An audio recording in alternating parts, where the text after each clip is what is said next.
Bon les gars, qu'est-ce qu'on en a pensé de cet épisode 6 de la saison 3 de Jujutsu Kaisen? Je suis resté un peu sur ma faim, dans le sens où je trouve le rythme il est pas bon et je trouve que ça prend trop de temps. Ça prend trop de temps pour pas raconter grand chose dans le sens où déjà, tu sais que tu sais qu'avant qu'ils arrivent, avant qu'ils mettent en place toute leur stratégie, que je trouve que ça change et c'est pas mal, notamment avec le pouvoir de Megumi, qui est très bien adapté à l'infiltration et cetera. En gros, ils mettent en place une stratégie pour recruter Akari depuis 2 épisodes, donc tu as des trucs qui sont rafraîchissants. Visuellement, c'est toujours aussi beau, c'est toujours aussi stylé, notamment le plan où tu vois le lampadaire d'en bas et tu vois les étoiles, dans la nuit et tout, qui fait un lien directement au pouvoir de Kirara et tout, donc ça, c'est stylé et cetera. Mais par contre, ça raconte on prend beaucoup de temps je trouve, pour pas raconter grand chose et je trouve que c'est pas utile dans le sens où tu sais déjà que de toute façon, tu vas réussir à recruter Akari dans ta team par rapport au jeu de la traque mortelle. Donc ça, on le sait déjà nous, en fait. C'est une formalité. Donc si tu restes autant de temps, c'est soit, pour développer un combat qui est pète sa mère, soit pour, développer un peu plus encore le lore du Kaizen, on le fait un peu, mais ça justifie pas de prendre autant de temps. Soit pour apprendre des choses de ouf et donc tu as besoin de passer autant de temps. Or, quand tu termines l'épisode, bah, tu restes un peu sur ta faim et tu dis: «Bon, un peu tout ça pour ça, tu aurais pu le passer plutôt plus rapidement, je pense en un épisode ça se fait», tu vois? Donc l'épisode par rapport à ça, je reste un peu sur ma faim parce qu'au final, il se passe quoi? Tu apprends un peu plus sur le pouvoir de Kirara qui est lié aux constellations, de la Croix du Sud et cetera avec un délire d'attraction et de répulsion par rapport, de j'attire et je répulse par rapport et je repousse par rapport, à des noms de constellations, d'étoiles et cetera. Pouvoir plus ou moins intéressant, mais bon voilà, c'est pas, tu restes pas 20 ans dessus. Le combat est un peu technique avec Megumi qui essaye d'apprendre le sort de Kirara. Au final, il arrive à comprendre le sort, il la stoppe, il l'arrête et tout et c'est voilà, le combat il est sympa là, en fait, parce que pour autant l'animation elle est toujours aussi bonne. De toute façon depuis le début, je trouve MAPPA ils font un travail de zinzin et ça faut le dire, je trouve l'animation elle est super bonne. Même, la mise en scène, même par rapport à l'épisode, de la semaine dernière, heu, franchement c'est top. T'as des tu des mises en scène, des images, des animations qui sont incroyables. Mais des fois, c'est pour compenser, hem, on va dire un manquement dans le sens où c'est pour compenser le fait qu'il se passe pas grand chose. Du fait pour compenser qu'on prenne beaucoup de temps sur quelque chose où il se passe rien, en fait. Et bref, tu as le combat contre Kirara, mais enfin un combat si on peut appeler ça, Megumi la stop et cetera. Du coup, nous on était hype. Quand tu as pas lu les scans, tu es hype par la fin du dernier épisode où tu as tête contre tête entre Akari et Itadori. Tu es hype, tu dis: «Wesh». Tu t'attends à un gros versus par la suite, hem, la semaine prochaine et du coup, tu es la semaine prochaine, tu auras de l'épisode et tu auras le combat entre Akari enfin si on peut parler de combat, parce qu'il y a pas eu de combat. Tu auras le combat entre Akari et Itadori, Yuji. Bon,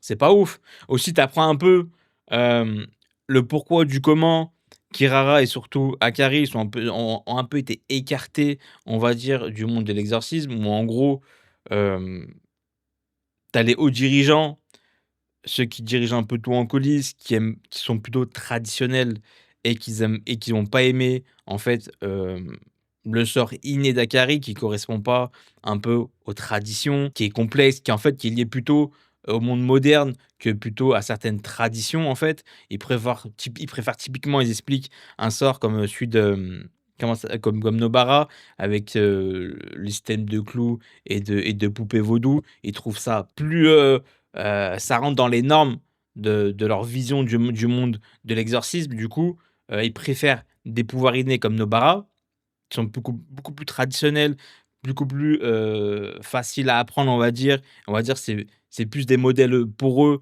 sur la vision que doit être le monde de l'exorcisme pour plus tard que Akari avec son sort inné, qui est un sort qui est plutôt moderne, où c'est sur des jeux de pachinko, je crois, de ce que j'ai pu entendre et cetera et du coup qui correspond pas, qui correspond plus au monde moderne qu'aux traditions et de la vision, des hauts dirigeants. Bref, tu m'as compris. Donc ils ont été un peu, même carrément écartés par rapport à ça, parce qu'ils correspondent pas du tout à leur méthode et à leur vision du monde de l'exorcisme pour l'avenir. Donc ils ont été écartés. Donc tu apprends un peu, c'est là où je dis: «Bon voilà, tu apprends un peu plus sur le lore, tu as un peu plus d'explications pourquoi il a été, écarté au-delà qu'il a mis une patate à ce qui paraît à un proviseur ou à un prof». Donc tu as un peu plus d'explications sur ça, mais ça dure 20 secondes et c'est tout ce qu'on a appris dans l'épisode, en fait. Au-delà du sort de Kirara et la raison pour laquelle ils ont été, écartés, c'est tout ce qu'on apprend. Après le combat avec Yuji, bon voilà. J'ai vu meilleur. Bon, je vois où on va en venir et cetera. Ils veulent l'allier à sa cause sans forcément se battre et tu vois que Yuji a pris énormément de maturité et il a très bien compris sa fonction, heu, dans le monde de l'exorcisme.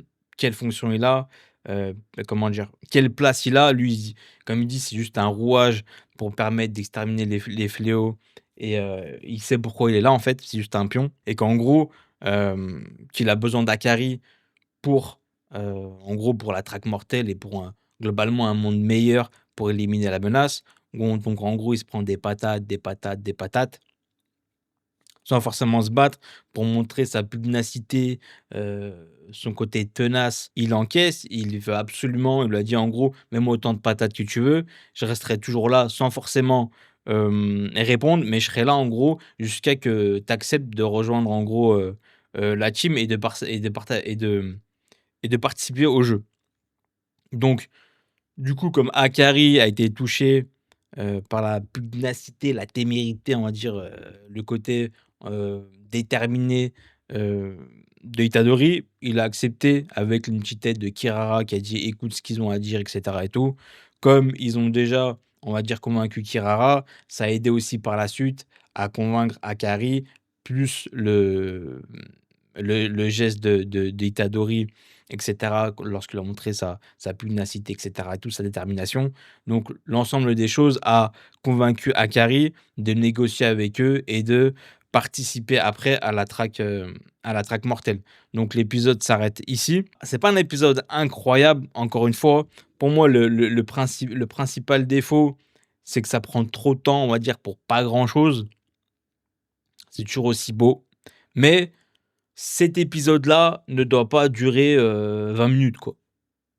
Au vu de son contenu, tu dois pas raconter, aussi peu de choses sur 20 minutes. Tu me dis, c'est du One Piece où tu as un épisode chaque semaine ou enfin One Piece mon frère, j'ai tellement arrêté par rapport au rythme, tellement c'était dégueulasse et eux aussi maintenant, ça va être par saison maintenant et heureusement et s'ils font ça, c'est parce que le rythme était dégueulasse et beaucoup commençaient à se plaindre et du coup, quand je vois ça dans cet épisode-là, je me dis: «Frérot, tu es sur une diffusion saisonnière, c'est pour que chaque épisode a un bon rythme ou pour que ça pas que ça accélère, mais que ça a un bon rythme, il se passe ça, du contenu valable sur 20 minutes». Et là, pour moi, c'est pas valable. Tu peux pas raconter aussi peu de choses sur 20 minutes. Donc voilà pourquoi je suis un peu déçu. Après, c'est pas catastrophique non plus, les gars. C'est pas